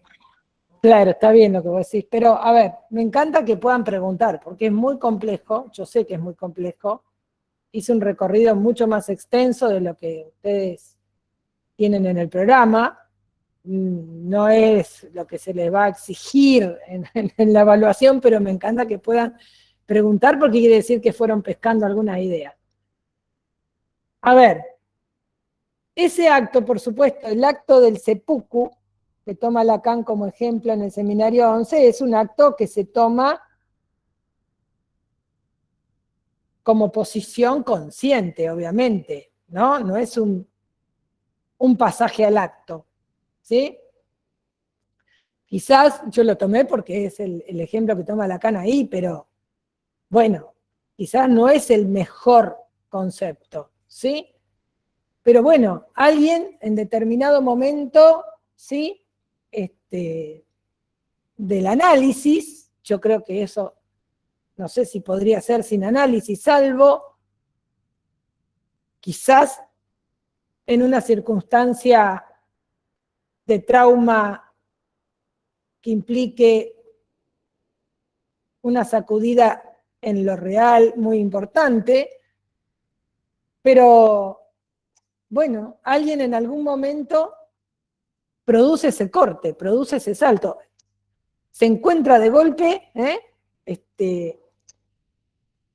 posicionado de otra manera, en otro lugar, fuera, podríamos decir, de esa repetición significante, de ese automatón, como les decía, de la insistencia de los signos, de encontrarse de nuevo siempre con el mismo destino, digámoslo así, de encontrarse siempre con el mismo destino. Bueno, por eso, el inconsciente hay una determinación, pero no hace destino. A partir de un corte, un salto, algo que Lacan lo menciona, lo llama como acto verdadero, pasaje al acto, fuera de la escena, digámoslo así, el pasaje al acto es fuera de escena, por eso creo que también hace la diferencia entre harakiri y seppuku, fuera de escena, ese salto, es lo que podríamos decir hace ese salto, hace al acto de decisión, y es un salto. Qué sé yo, si hay garantía o no. No, la garantía no está ni antes ni después, ¿sí? Pero quedar bajo el ala del otro, de alguna manera, ¿sí? Y de las quejas y qué sé yo, bueno, de nuevo tenemos con que lo que nos aqueja es problema de los otros, quizás también, podríamos volver por ahí, ¿no? No sé si eso te aclara, Rocío, o yo me fui para otro lado, que es posible. No, está bien, más o menos va. Lo que por ahí me queda duda es esto de que este acto, este corte, estaría como que, no sé si entendí bien, como que por fuera de la cadena significante. ¿En qué sentido? O sea, por fuera de la cadena significante de los que vienen determinados del otro, ¿o en qué sentido? Exactamente, de esa determinación del otro, ¿no? Por eso traje lo que aprendí con Belinsky, que ese tesoro no es un tesoro, sino, ¿sí? Un thesaurus, me gusta más, esa, ¿no? Más allá que por supuesto Lacan habla de tesoro, pero bueno, confío en la investigación de Belinsky, que eso viene de esta idea, que es un modo de ordenar y de organizar, no es completo, por eso ese mensaje es interrumpido, dice Lacan también, y entonces en esas posibilidades se puede hacer un salto. Por supuesto que el sujeto seguirá siendo dividido, por lo tanto, ya la posición, digámoslo así, de ese sujeto será diferente respecto de esa determinación del otro. Por eso es la bolsa o la vida, libertad o muerte, ¿no? ¿Sí? Sí, viene por ahí, Rocío. Igual, usted me pregunta, yo lo tengo que pensar, no es que está todo resuelto, claramente, ¿no? Es un trabajo, digamos, que vine haciendo, a veces sola, a veces con otro grupo de investigación, pero no es para nada sencillo. Por ahí se me vienen algunos ejemplos, pero son muy clínicos, y bueno, y además que no quiero entrar en las cuestiones clínicas, son pacientes del momento, entonces tampoco. Bianca creo que había levantado la mano, se me perdió la lista de... Sí, profe. Dale.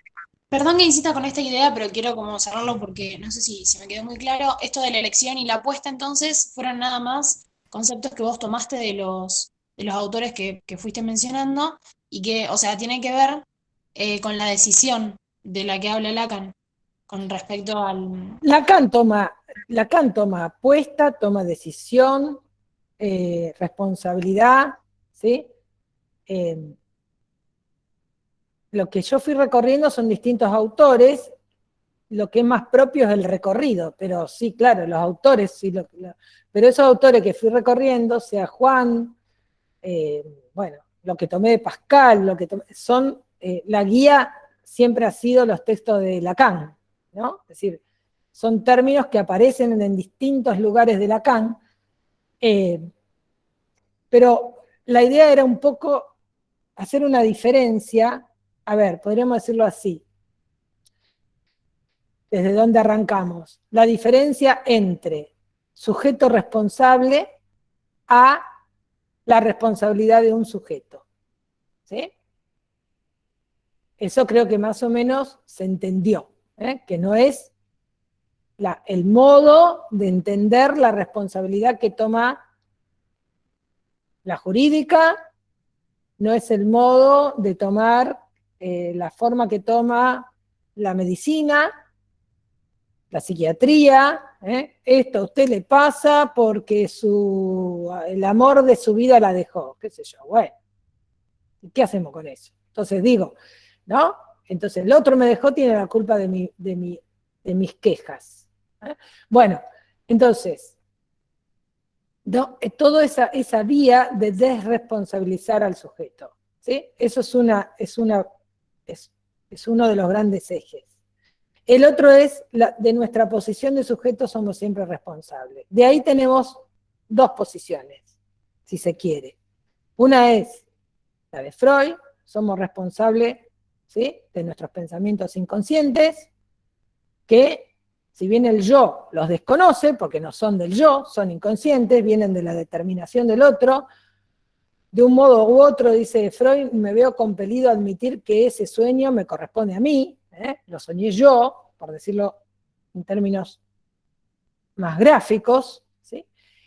Y lo que yo entiendo que dice Lacan, ¿sí?, de nuestra posición de sujeto somos siempre responsables, y cuando habla de decisión, cuando habla de acto verdadero, no de acto, porque ahí tenemos el acto de enunciación, que bien preguntaba antes respecto de la metáfora, acto de enunciación, pero no dice acto de enunciación, dice acto verdadero. El acto verdadero lo involucra con una repetición que tiene que ver con la repetición que va más allá del principio del placer, que tiene que ver con un cambio de posición de ese sujeto, ¿sí?, de una posición, digámoslo así, totalmente alienada en el otro, o determinada por ese otro, a una posición que toma el sujeto, que es, no sé si es lo más pertinente, pero para que se entienda, la posición de sujeto es drásticamente otra, ¿sí? Ahí hizo un salto, hizo un corte, ahí hay un salto, un corte, te podría decir una decisión, ¿sí?, pero no hay decisión sin corte, sin salto, sin acto, sería en definitiva, ¿sí? Y es sin garantía. Primero, la primera parte es creer que la garantía esté al lado del otro, la garantía no está, y este salto tampoco es garante de nada, ¿sí? Es sin garantía, pero es un salto, un cambio drástico de posición de este sujeto. Drástico significa muy diferente al anterior, pero no drástico por drama, todo lo contrario, yo creo que ahí es un poco de libertad, justamente. Ahí está el poco de libertad. No sé si el resumen ayudó o empeoró. No, profe, sí. O sea, me queda más claro, entonces la elección y la apuesta sería lo mismo que la decisión, porque me quedan esos tres como son términos diferentes, me queda como la duda de si van a lo mismo o no. Está bien. Elección, apuesta y decisión. Bueno, no podemos no elegir. No son lo mismo, pero van como de la mano, ¿sí? No podemos no elegir, porque no eligiendo estamos eligiendo, o sea, ¿se entiende? ¿No? No podemos no elegir. Es una posición.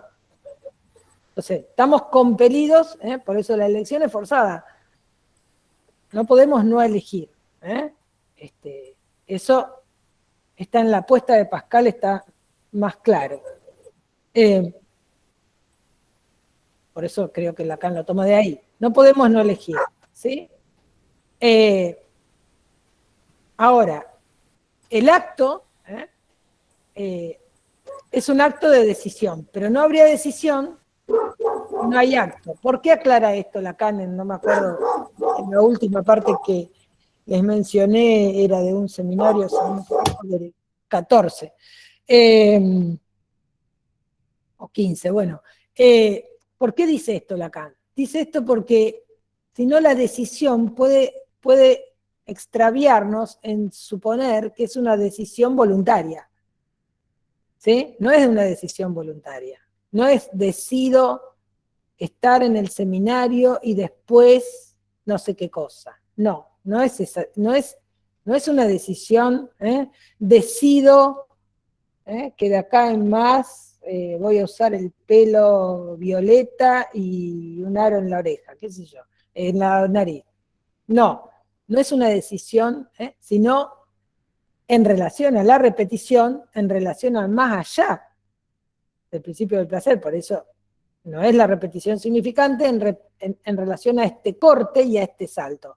En ese punto, por eso dice, si bien decisión y acto van como, podríamos decir, van juntos, no podría haber decisión sin acto, porque si no estamos pensando en una decisión cotidiana, ¿no? Consciente. ¿Se entiende? Sí, ahí sí. Gracias, profe. Bueno, insisto, me encanta que puedan preguntar, porque es muy complejo, me resultó bastante difícil poder recortar, ver por dónde ir, qué ejemplos tomar, así que ustedes estén preguntando realmente es genial.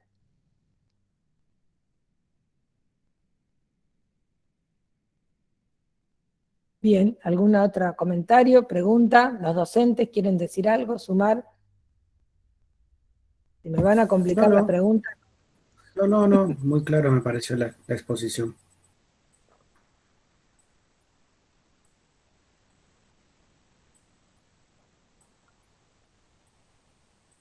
¿Nadie más? ¿Nos vamos a comer? Bueno, es medio temprano, pero acá hay una manito. Ayelén, dale, Ayelén. ¿Me leí bien? Sí. Hola, profe. Quería hacer Hola. un poco más específica sobre el texto de Aleman. No sé si se me escucha bien porque me anda mal internet. Sí, se escucha bien. En el texto de Aleman no me queda claro. En un momento él dice como que Sartre no entendía mucho de psicoanálisis cuando habla de la libertad de decisión. Y no entiendo cómo se posiciona el psicoanálisis, el estructuralismo respecto del humanismo. ¿Quedan diferenciados al final? Sí, por supuesto, claro. Sí, no es o lo mismo. hay una convergencia. Está bien. Eso. Quedó ahí dando vueltas después de leer ese como listo, irrelevante. Bianca. Sí, está bien. Bueno, Lacan toma lo de Sartre y lo de Pascal, por eso también se sumó ese texto, que acota, digamos, sin necesidad de leer tanto Sartre ni Pascal, pero nos ubica un poco. Hay algunos puntos de contacto, como son la apuesta, la sin garantía, pero, claro, no.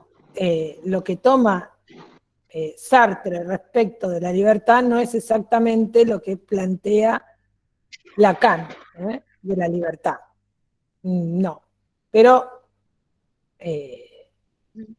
no lo quise complicar en el seminario, ¿sí? Pero no es exactamente lo mismo. Después, si quieren, lo podemos trabajar cuando hagamos la consulta un poco más en detalles, con el texto en mano, además, Claro, ¿no? porque yo entendí como que no hay una convergencia, pero capaz que lo entendí mal. No hay. Hay puntos que podríamos decir de contacto, pero no, claro que no hay una convergencia porque además Sartre no es psicoanalista. Si me permitís un poquito. Dale. Estoy con la cámara apagada por cuestiones de conexión, perdón. En algún sentido, el planteo sartriano es retomar cuestiones del humanismo, pero vinculada al existencialismo, ¿no? En algún sentido, la lógica sartriana, la filosofía sartriana y el movimiento de contemporáneos ahí apuntan a algo de la existencia y la ontologización del ser. Y hay un quiebre en pensar la lógica del ser o la ontología del ser, ubicando algo del sujeto del inconsciente, porque el sujeto del inconsciente no es el ser ni es el no ser. En todo caso, Lacan, cuando lo aborda como lo no realizado en función de la emergencia del inconsciente. Además, es una pregunta interesante, porque no se puede ubicar algo de lo ontológico en este sujeto del inconsciente, ¿no? No hay un determinismo existencial para localizarlo, y bueno, tiene que ver con un efecto del lenguaje y tiene que ver con el planteo que hacía hoy la profesora respecto de el acto, la emergencia, bueno, el corte, ¿no? Bueno, igual está bueno, si quieren lo podemos abordar quizás más en la consulta con el texto en mano, pero como para que tengas una idea, no son imparables, no habría una ontología de ese sujeto del inconsciente. Claro, en esto Claro, es alguien, claro, no porque sé si fuiste para vos, mí hay una Ayelen. diferenciación. Sí. Sí, dale. No, porque no sé si fuiste vos que dijiste del estructuralismo. Justamente, el existencialismo no es estructuralismo. El estructuralismo Claro. lo que propone es justamente que no hay existencialismo, no hay algo que no sea hacer una cosa y no otra, ¿no? El existencialismo es de alguna manera, eso es por ese ser que lo hace ser eso. Y Lacan en el seminario 11, donde Leo decía recién, no es ni ser ni no ser, sino no realizado, dice, hay óntico sin ontológico, es decir, hay ente sin ser, o sea que claramente no va por la vía, ¿sí?, del existencialismo. Está, no sé qué ibas a decir vos, Yelena, iba a agregar algo. Claro que el existencialismo dice que la existencia antecede a la esencia, en el caso del ser humano. La verdad que Claro, exactamente. me pareció muy Exactamente, interesante. es así, es Sí, así. sí, pero por eso, Antecede. ¿cómo se puede pensar una esencia en términos del sujeto del inconsciente? Digo, fíjate que ahí Pero, tenés el contrapunto que estabas vos. y el estructuralismo es ante todo antisustancialista. Empieza el programa estructural como una oposición al sustancialismo, ¿no? Sí. Bueno, muchas gracias. Sí. Me sirvió lo que me marcaste de que hay puntos de conexión, pero se diferencian. Claro, exactamente. Sí. Sí. Bien, Ayelen. Bueno, Hay gracias. otra pregunta acá, Bianca, sí, Bianca ya dijo.